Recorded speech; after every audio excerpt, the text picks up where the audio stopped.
Hey, what's up everybody? 8-Bit Flashback here. The best Sega Genesis. Is it Model 1, 2, or 3? In this video, I'll be demonstrating which Sega Genesis model is the best in my opinion. And I will also be demonstrating my favorite plug-and-play options for video, audio, and power on the Sega Genesis. So this is the Sega Genesis Model 1. And here is a different variant of the Model 1. This is the Model 2. And the back one is the Model 3. So out of all of these models, this first one would be my favorite. This Model 1 features a high-definition graphics logo on the front and an external port on the back, which was originally designed for a modem. When a Genesis has these two things, it usually indicates that the console has a different sound chipset that sounds much better than the majority of the other Sega Genesis models, including different variants of the Model 1. So even though these are both Sega Genesis Model 1s, they have very different sound output, and I'll show the difference here in just a few. The Sega Genesis Model 1s do support stereo sound, but only when it's routed through the headphone jack located on the front of the console. And here is the Model 2. Now this does support stereo sound from the rear of the console just using a regular connection, but the sound quality on the Model 2s is not the greatest. Now I have heard a couple reports that there is a couple of variants of the Model 2 that do include a better sound chip set, but those are really hard to come by. And here is the Model 3. Now surprisingly, these have very good sound quality, but unfortunately, it's only mono sound. Now the weird thing about the Model 3s is Sega did not manufacture them. It was a company called Majesco, and because of this, a lot of people feel that the Model 3s are not a real Sega console. As for myself, I have somewhat mixed feelings about the Model 3. I remember purchasing it back in the 90s, and I thought it was a true Sega product. And I very much enjoyed playing a lot of my favorite games on the Model 3. But it does have its cons. No Sega CD, no 32X, no virtual racing. But there is some mods out there that can fix some of these issues. All four of these Genesis consoles are capable of outputting an RGB video signal, so they all have very comparable video quality. What really sets these consoles apart is the sound. Here's a couple examples showing the major differences, and I will start off with the non-high definition graphics Model 1. So at this test here, I'm using the stereo output through the headphone jack, and as you can hear, the sound is just not very clean. And if I turn that volume up, you can really start to hear the distortion in the sound.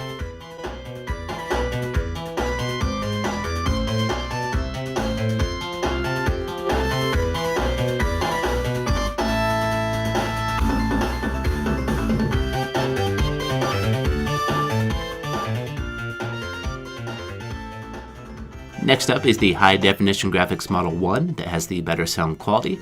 The sound is much cleaner, and I can turn that volume all the way up without any distortion.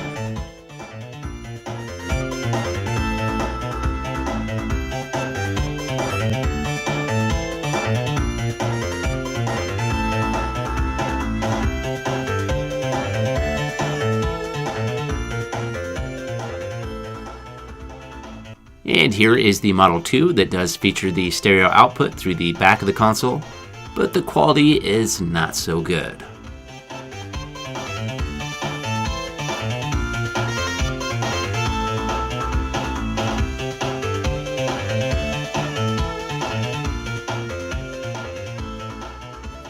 And here is the Model 3, which might have the cleanest sound out of them all, but no stereo sound, and not much bass either.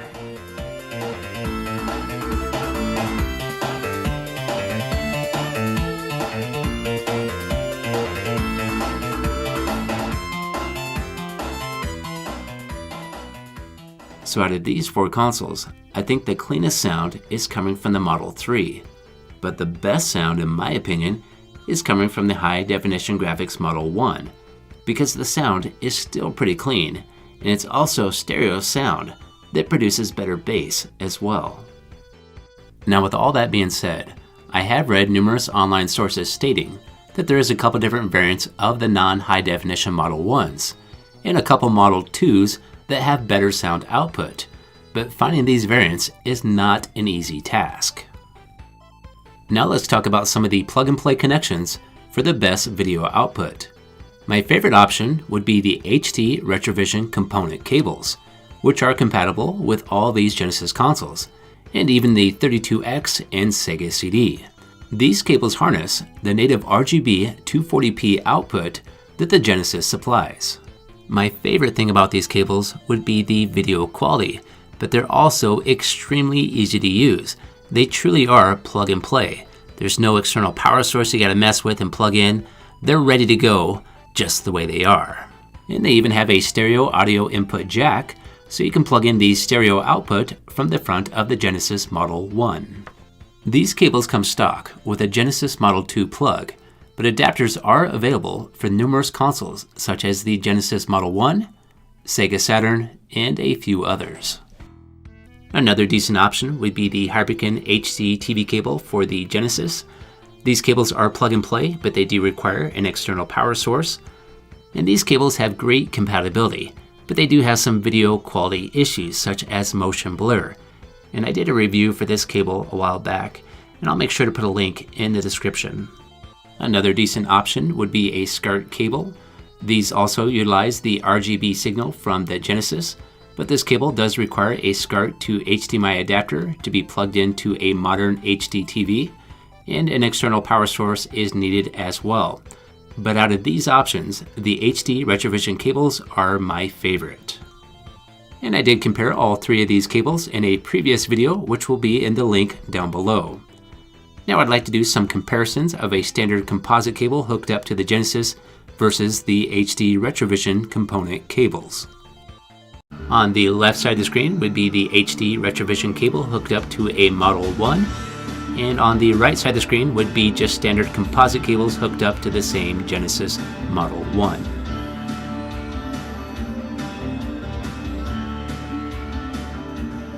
And here is the composite only, and here is the HD Retrovision cable. And here's a little bit of gameplay from Batman Forever for the Sega CD on the Genesis Model 1 with the high definition graphics. As you can see in those comparisons, there's a drastic difference between the composite video cables and the HD Retrovision component cables.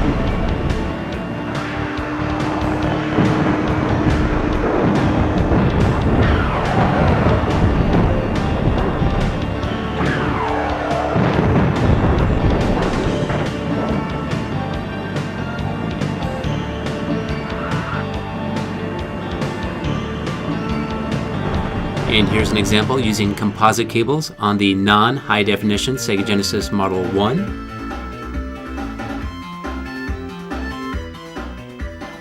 And here is the Retrovision cables on the same Genesis.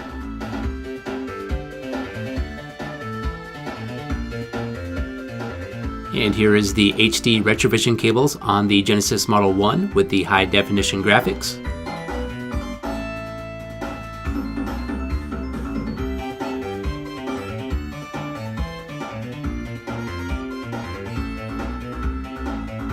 And here is the HD Retrovision cables on the Sega Genesis Model 3.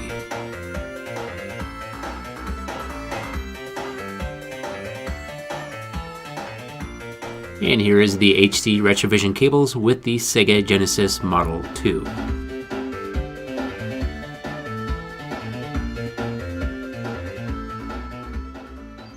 The video quality between all four consoles when using the Retrovision cables is very comparable, but I would give just a slight advantage to the Sega Genesis Model 3. It has just slightly sharper graphics, but this just may be the difference in the age of the internal parts between the two. The Model 3 is about 10 years newer. One drawback with pretty much all RGB cables would be the jail bars that are present around the gameplay screen. But pretty much the only way to correct this is to mod the internal RGB components. For my favorite power supply options, I like to use the OEM power supplies that originally came with the consoles. But if I'm using my Genesis console with the Sega 32X or the Sega CD, this can become a power supply nightmare.